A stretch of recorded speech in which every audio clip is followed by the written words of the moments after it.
여기까지 말씀하겠습니다.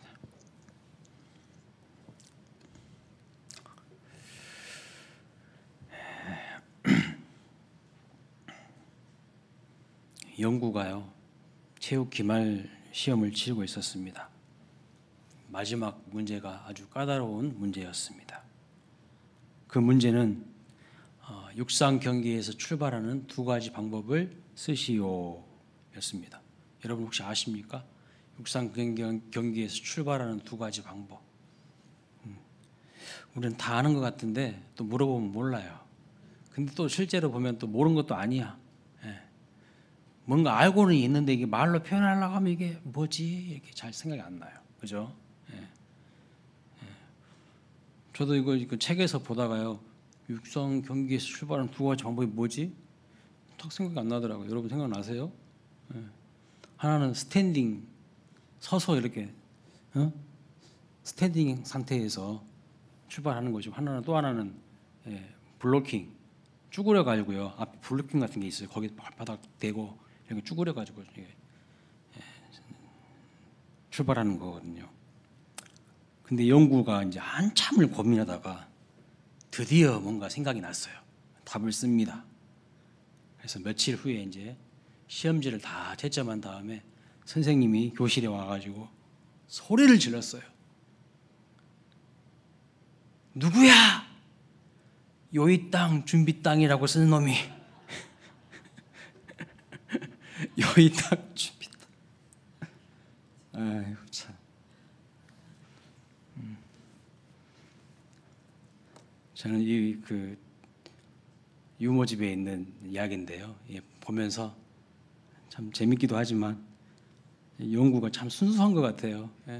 그냥 모르면 안 쓸 것 같은데 그래도 어떻게 뭐라도 써보려고 여의 땅 준비 땅이라고 쓴 게 이게 참 기특하지 않습니까? 참 순수한 것 같아요. 여러분 2024년도 시작된 지가 얼마 안 됐는데 여의 땅 준비 땅 잘 시작하셨습니까?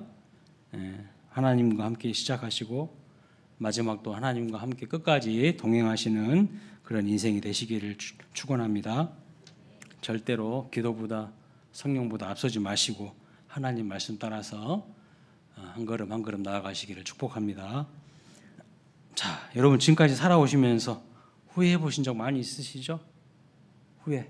오늘 설교 제목이 후회를 넘어 희망으로라는 제목인데 내가 왜 그때 그렇게 행동했지? 내가 왜 그때 그분에게 이렇게 했을까? 내가 그때 실수했구나. 내가 그때 잘못 선택했어, 결정했어. 그런 후회를 해보신 적 많이 있으시죠? 내가 그때 왜 이 사람을 만나서 지금까지 이런 고생을 하는지 모르겠네. 혹시 이런 생각하신 분도 있지 않습니까? 내가 왜 그때 이런 선택을 했을까 하면서 진짜 후회스럽게 생각되는 일들이 많이 있을 겁니다. 무소불위의 권세를 가지고요. 천하를 호령하던 사람들도요. 후회를 합니다. 후회를 많이 해요.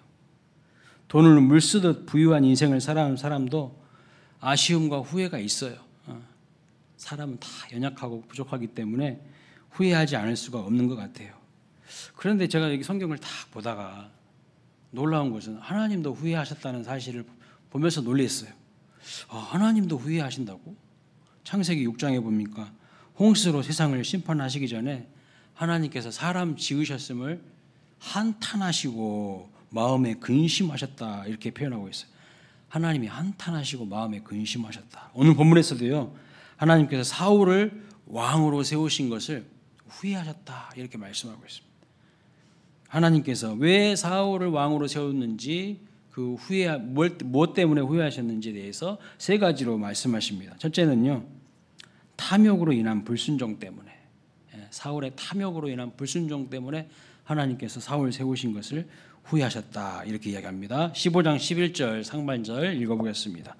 내가 사울을 왕으로 세운 것을 후회하노니 그가 돌이켜서 나를 따르지 아니하며 내 명령을 행하지 아니하였음이니라. 한마디로 사울이 하나님께 순종하지 않은 것에 대해서 하나님께서 후회하신 것이죠.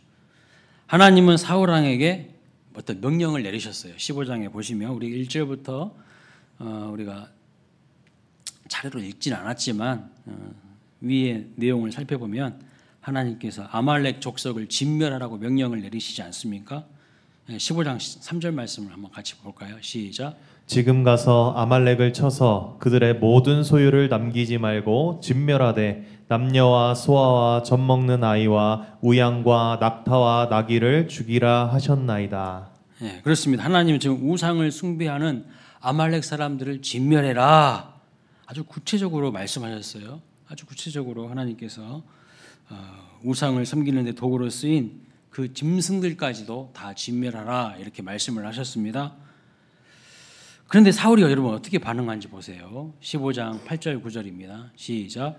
아말렉 사람의 왕 아각을 사로잡고 칼날로 그의 모든 백성을 진멸하였으되 사울과 백성이 아각과 그의 양과 소의 가장 좋은 것 또는 기름진 것과 어린 양과 모든 좋은 것을 남기고 진멸하기를 즐겨 아니하고 가치 없고 하찮은 것은 진멸하니라. 아멘.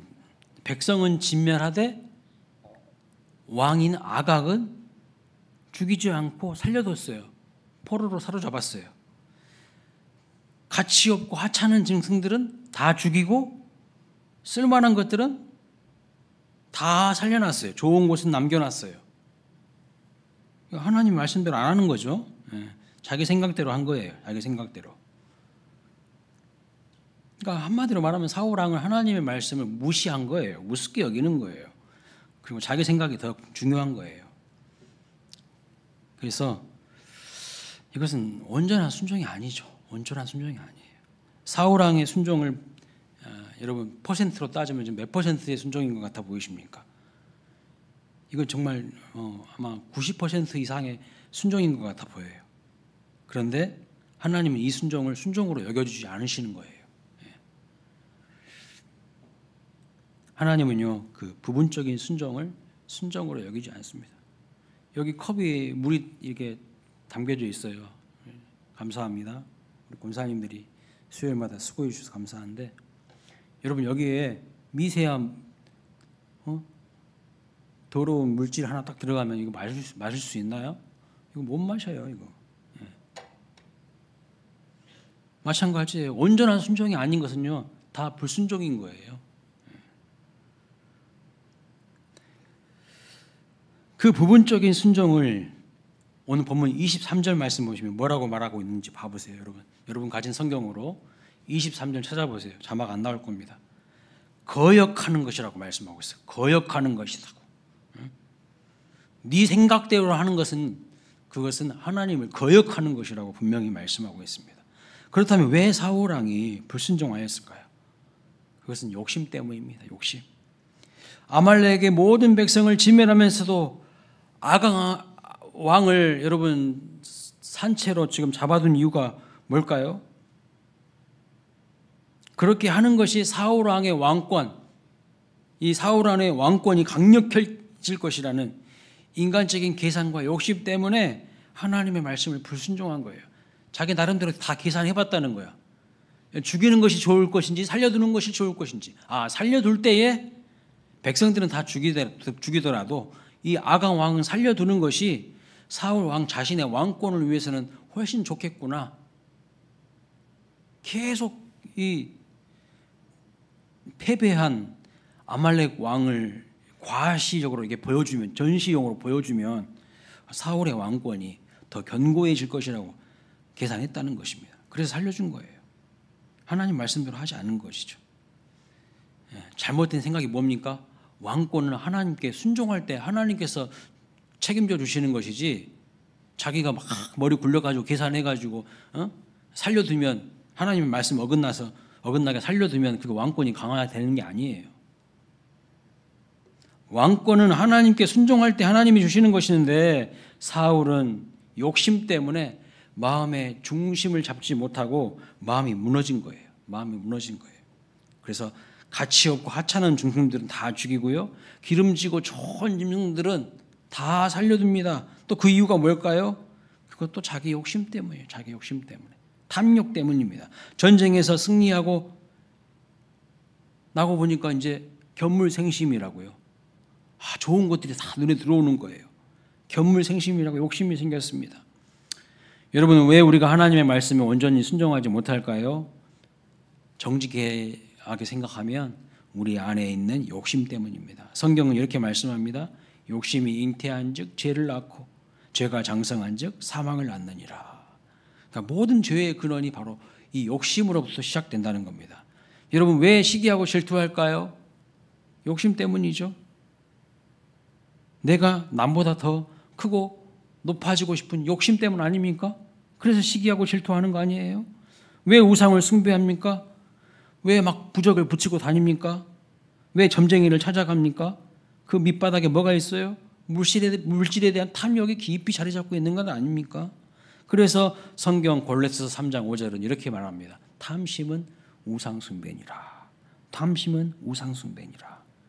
그러므로 여러분, 하나님 앞에서 후회 없는 인생을 살아가려면요, 하나님의 말씀대로 순종하는 삶을 살아가려면 반드시 해야 될 것이 있습니다. 그것이 무엇이냐면 탐욕이 내 인생을 지배하지 못하게 하는 거예요. 탐욕에 대해서 철저하게 우리는 그것들을 물리쳐야 되는데, 오직 주의 성령과 하나님의 말씀이 우리 마음에 가득하시기를 축원합니다. 그럴 때요, 탐욕을 물리칠 수가 있어요. 탐욕을 막 물리치려고 해가지고 물리치는 게 아니에요. 성령 충만하면요, 자연스럽게 이거는 소멸되어 가는 거예요. 두 번째로, 왜 하나님이 여러분 후회하셨을까요? 사울이 자신을 위한 기념비를 세웠다고 말씀하고 있습니다. 12절 말씀 읽어보겠습니다. 시작. 사무엘이 사울을 만나려고 아침에 일찍이 일어났더니 어떤 사람이 사무엘에게 말하여 이르되 사울이 갈멜에 이르러 자기를 위하여 기념비를 세우고 발길을 돌려 길갈로 내려갔다 하는지라. 아멘. 발길을 돌려 길갈로 내려갔다 하는지라. 사울은 자신의 불순종으로 인하여서 하나님께서 탄식하시고 또 후회하고 계심에도 불구하고 자신을 위한 기념비를 세웠습니다. 여러분, 승리한 이유가 뭐예요? 어떻게 승리한 겁니까? 하나님의 은혜로 승리했잖아요.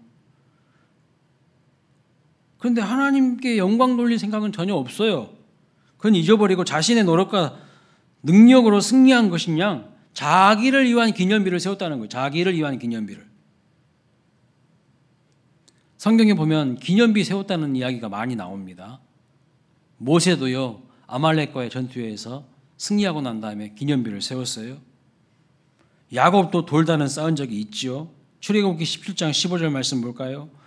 이렇게 말합니다. 모세가 제단을 쌓고 그 이름을 여호와 니시라 하고 아말렉과의 전투에서 승리한 다음에 제단을 쌓았어요. 그리고 여호와 니시다고, 하나님이 우리에게 승리를 주셨다고 이렇게 고백을 하고 있는 것을 볼 수 있어요.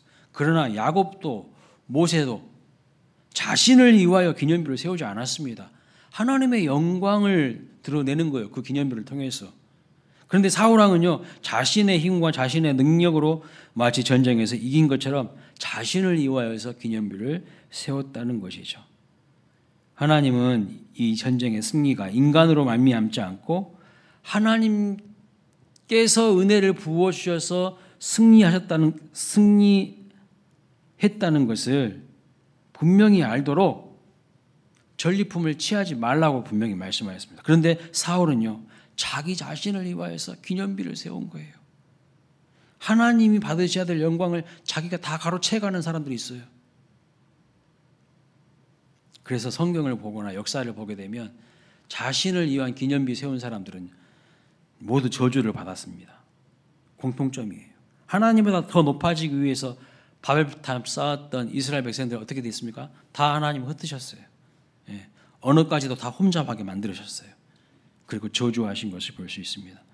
그래서 하나님 앞에서 후회 없는 인생을 살려면 나를 위한 기념비를 세우지 말고 나를 위한 하나님께만 영광을 돌리는 삶을 살아야 되는 겁니다.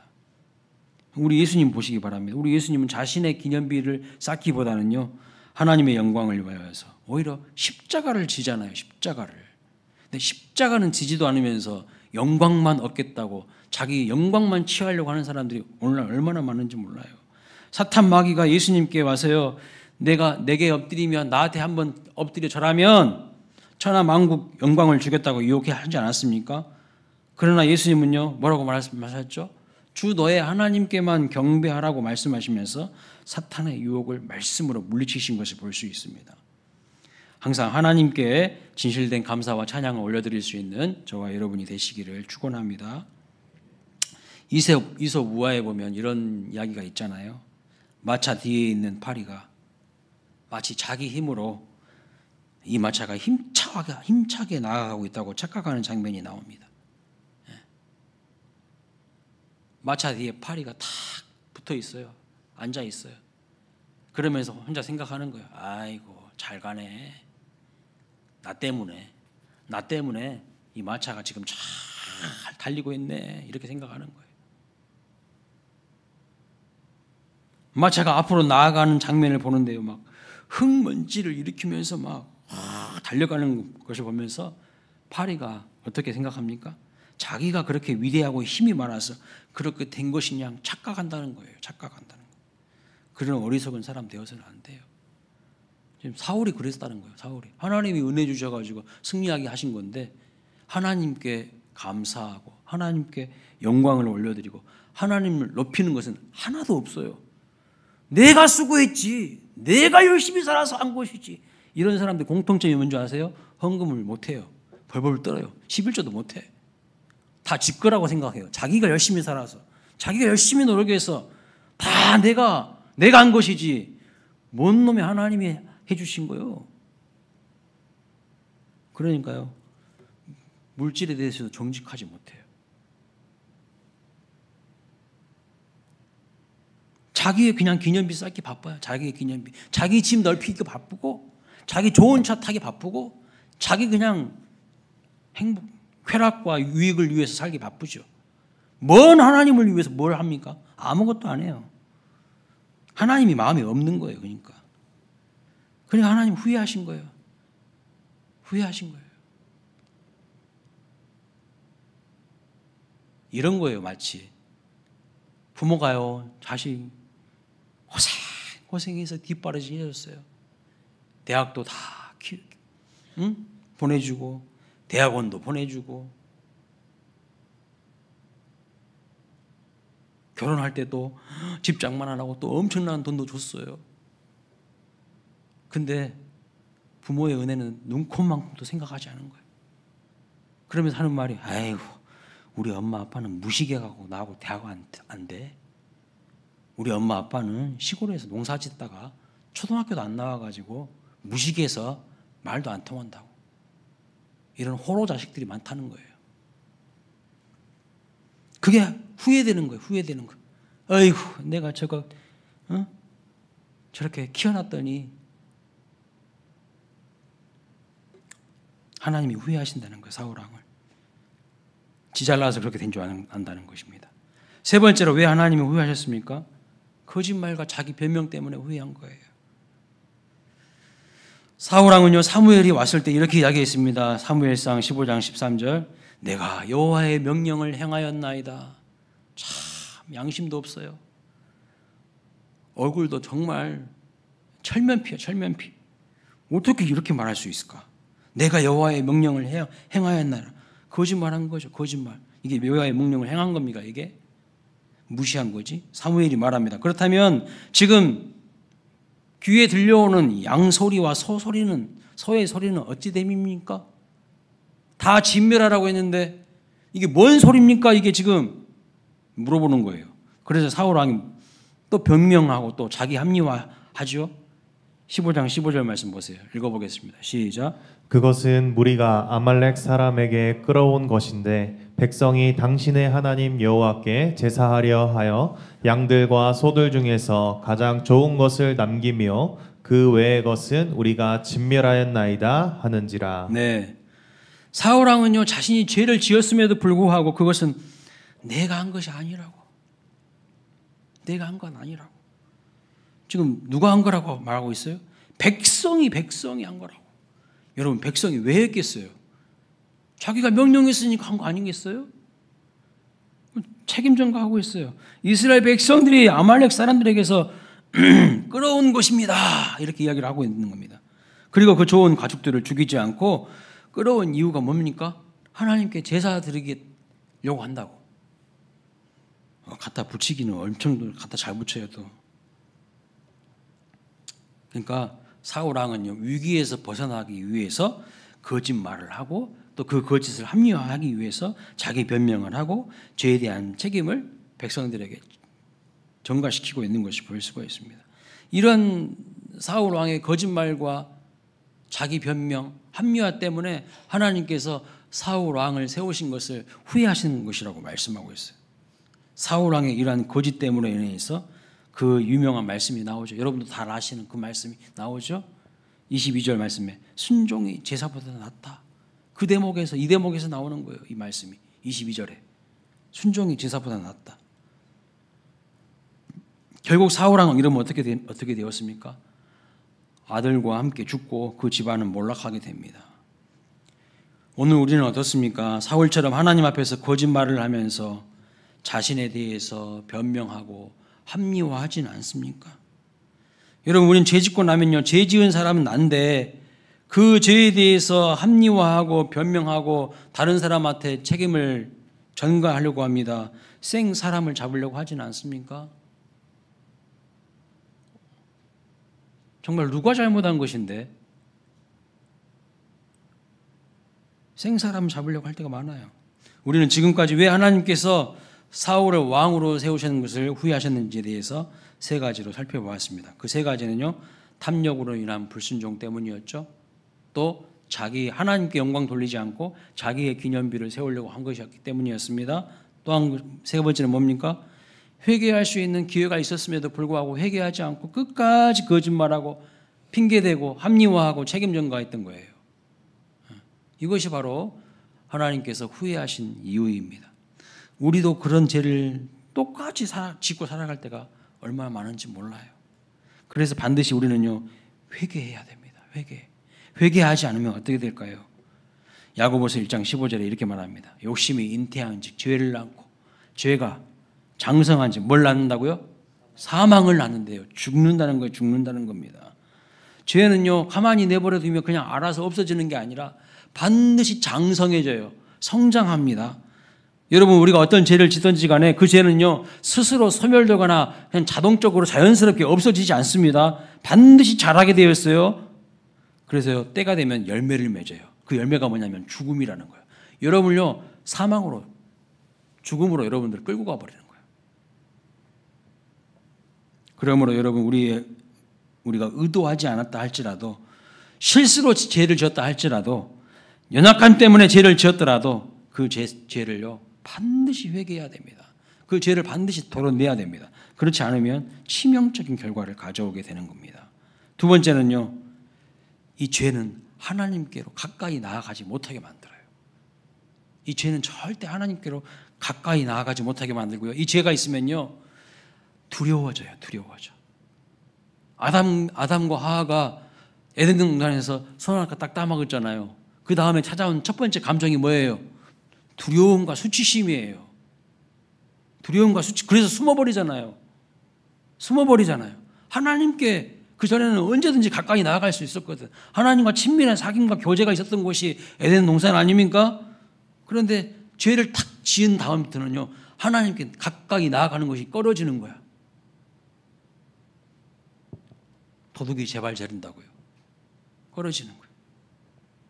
이사야 59장 1절 2절 말씀 볼까요? 읽어보겠습니다. 시작. 여호와의 손이 짧아 구원하지 못하심도 아니요 귀가 둔하여 듣지 못하심도 아니라 오직 너희의 죄악이 너희와 너희 하나님 사이를 갈라놓았고 너희 죄가 그의 얼굴을 가리어서 너희에게서 듣지 않으시게 함이니라. 아멘. 무슨 말이냐면 하나님과 우리 사이를 갈라놓게 만드는 것이 지금 죄악이라고 말씀하고 있어요. 아무리 부르짖어도 하나님은 안 들으시겠다는 거예요. 백날 천날 부르짖어봐라. 안 들어.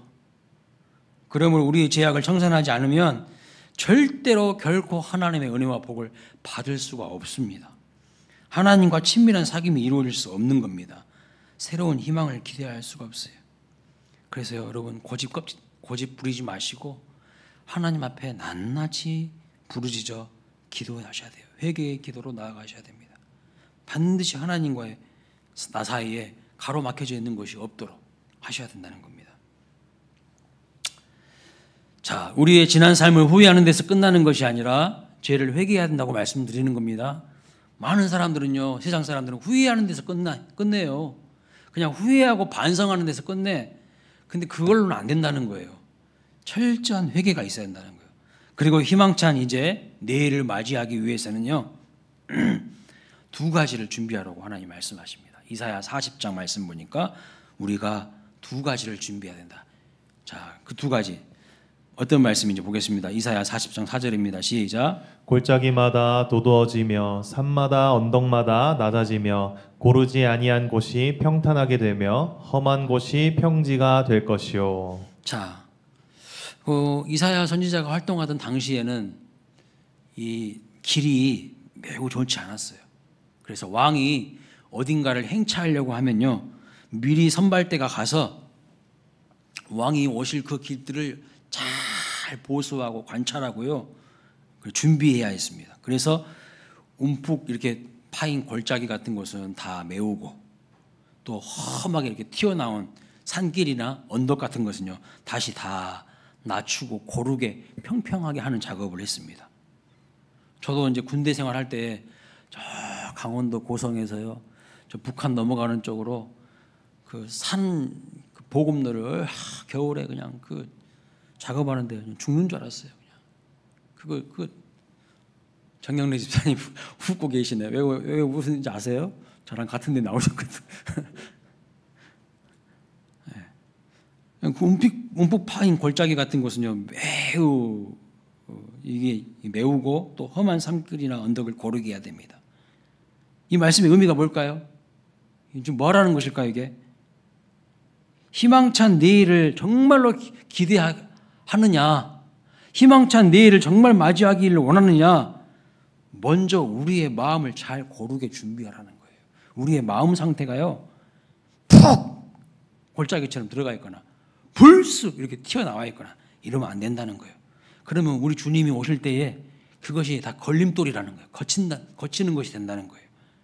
그래서 우리 주님이 언제든지 거침없이 오시고 임재하시기 위해서는 우리의 마음 밭을 평평하게 주님 오시기에 가장 좋은 길로 그렇게 준비를 해야 된다는 겁니다. 그렇다면 희망찬 미래를 위해서 오늘 우리가 준비해야 될 두 가지가 뭘까요? 첫째는 40장 4절 말씀 보면 이렇게 말씀하고 있습니다. 골짜기마다 도두어지며 라고 했어요. 골짜기 푹 들어간 곳이죠. 열등감의 골짜기를 메우라는 거예요. 열등감의 골짜기. 약속의 땅 정탐하고 온 10명의 가나안 그 사람들, 그 정탐꾼들 뭐라고 합니까? 안악 자손을 바라보면서 그들은 거인 같고 우리는 메뚜기 같다고, 이제 우리는 다 죽었다고 그렇게 얘기합니다. 자존감이 얼마나 낮은지 메뚜기 의식에 사로잡혀 있죠. 그때부터 그들이 선포한 그 말대로 메뚜기 마인드로 살아가는 거예요. 여러분, 말은요 존재의 집이라 그랬어요. 무슨 말을 하는지 보면 그 사람을 알 수 있어요. 하나님은 우리가 왕 같은 제사장이라고 하셨죠. 그런데 자신을 메뚜기로 믿는 순간부터 그 약속의 땅을 정복할 꿈도 희망도 죽어버리는 거예요. 여기 우리 청년 자매들이 몇 분 보이시는데, 형제들 배우자로 딱 여러분 선택할 때 절대 잘 보셔야 될 게 뭐냐면요, 믿음의 고백이 있는지를 보셔야 돼요. 믿음의 고백이. 그 믿음의 고백 없는 사람은 절대 만나면 안 돼요.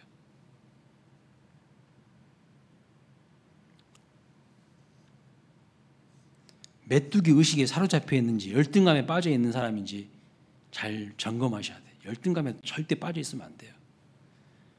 그러면 희망이 없어요. 희망이. 맨날 남과 비교 의식에 쩔어 있고요, 맨날 남과 경쟁 의식에 쩔어 있고요. 그런 사람 하나님이 어떻게 쓰겠어요? 물론 하나님 고쳐서 쓰시지만. 그러니까 자식을 메뚜기 같다고 믿는 순간부터 약속의 땅을 정복할 꿈도 비전도 다 죽어버리는 거예요. 그냥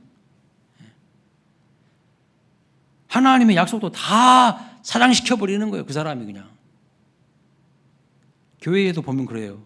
무슨 일을 하려고 하면요, 뭐 말 몇 마디 해가지고 그냥 못하게 만들어버려요. 그러므로 우리 마음속에 있는 모든 열정감의 골짜기를요, 뭘로 메워야 될까요? 하나님의 말씀으로 메워야 돼요. 하나님의 말씀으로 메워야 돼. 다른 사람과 자신을 비교하지 마시기 바랍니다. 문제의 크기에 압도당하지 마시고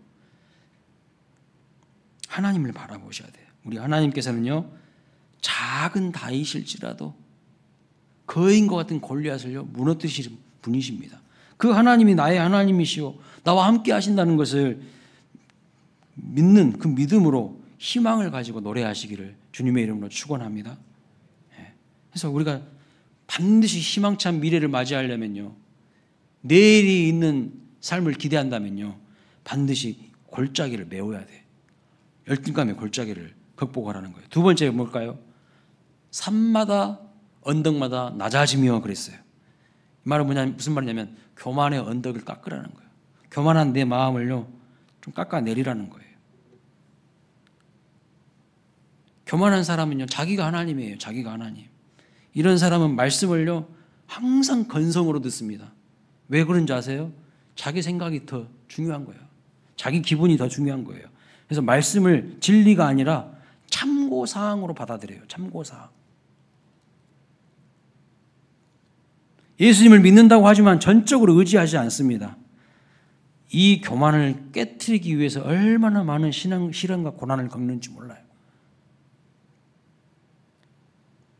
그래도 여러분, 사람이 좀 어리숙해 보여도요, 하나님의 말씀 앞에 겸손한 사람, 그런 사람하고 가까이 하세요.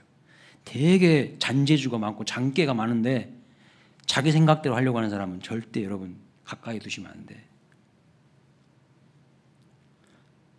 그런 사람에게 시련과 고난이 많아요. 왜요? 하나님이 깎으시거든. 깎으시는 과정이 있거든. 그 과정이 여러분 엄청 고통스럽습니다. 그러나 그 고통스러운 과정을 겪어야만 축복이 열리기 시작하는 거예요. 마음에서 이 교만이 빠져야, 자기 자아가 깨어져야 드디어 이제 하나님이 그 사람을 높이기 시작하는 겁니다. 높아진 마음이 가난한 심령으로, 눈물 고이는 심령으로 바뀔 때에 그 마음이 바로 주님이 오시기에 가장 좋은 길이 되는 거예요.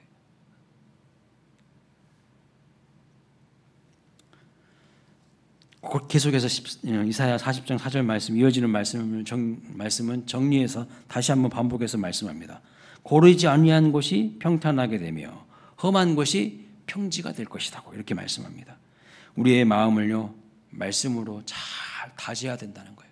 하나님의 은혜로 우리의 말씀을요 잘 다듬지 않으면 우리의 마음이 다 뒤틀려지고 꼬여 있고 상처받아가지고 움푹 파여 있고 근거 없는 자신감, 근자감, 그 교만함이 그냥 하늘을 찔러요. 지가 하나님보다 더 위에 있어. 그냥 온갖 냉소적이고 부정적이고 예민하고 상처가 많은 깎이고 파인 마음들, 솔직히 우리의 마음 아닙니까? 시기, 질투, 원망, 불평, 온갖 욕심으로 울퉁불퉁 튀어나온 그 교만한 마음들, 험한 마음들이 엄청 많습니다. 세상 걱정과 근심과 유혹에 사로잡혀서요 온전히 예수님께 집중하지 못하는 그냥 부산한 마음들, 뭔가 일을 많이 하는 것 같아. 근데 하나도 정리가 안 되고 질서가 안 돼 있어. 다 정리하시길 원하십니다. 하나님이 이렇게 잘 정리되고 움푹 파여진 것은 메워지고 높아진 것은 깎아지고 평평하게 하나님 오실 만한 그런 마음밭이 될 때에, 그때에 하나님께서요 임하시는 거예요. 임하시는 거예요. 그 개인의 심령에 임하시고 그 공동체에 임하셔서 부흥을 주시고 축복을 주시고 은혜를 주실 줄로 믿습니다. 그럴 때에 우리의 마음과 인생에 왕이신 주님이 오시는 거예요. 그때 우리의 삶이 시온의 대로로 열리기 시작하는 거예요. 말씀을 정리합니다. 수많은 후회하는 일들 여러분 절대로 그대로 그냥 방치하지 마세요. 그냥 내버려 두지 마세요. 뭐 알아서 되겠지. 하나님은요 다 보고 그 행한 대로 심판하신다고 말씀하셨거든요. 그래서 방치하면 잘하게 되고 안 좋은 열매를 맺게 됩니다. 그래서 반드시 여러분 좋은 일을 바라고 계신다면 하나님 앞에서 회개하셔야 돼요. 그리고 후회를 넘어서 희망이 오는 것을, 내 삶에 새로운 일들이, 하나님의 큰 일과 새 일들이 일어나는 것을 기대하신다면요 반드시 우리 마음에 그 열등감의 골짜기는 메우시고 교만의 언덕은 깎아내셔서 우리 주님이 오시는 그 은혜의 길을 준비하시기를 축복합니다. 우리 마음에 시온의 대로가 준비되어서 기도할 때마다 하나님의 놀라운 응답과 축복을 받고 또 하나님의 큰 일, 하나님의 새로운 일들을 경험하시는 우리 모두가 되시기를 주님의 이름으로 축원합니다. 아멘. 우리 찬양하겠습니다.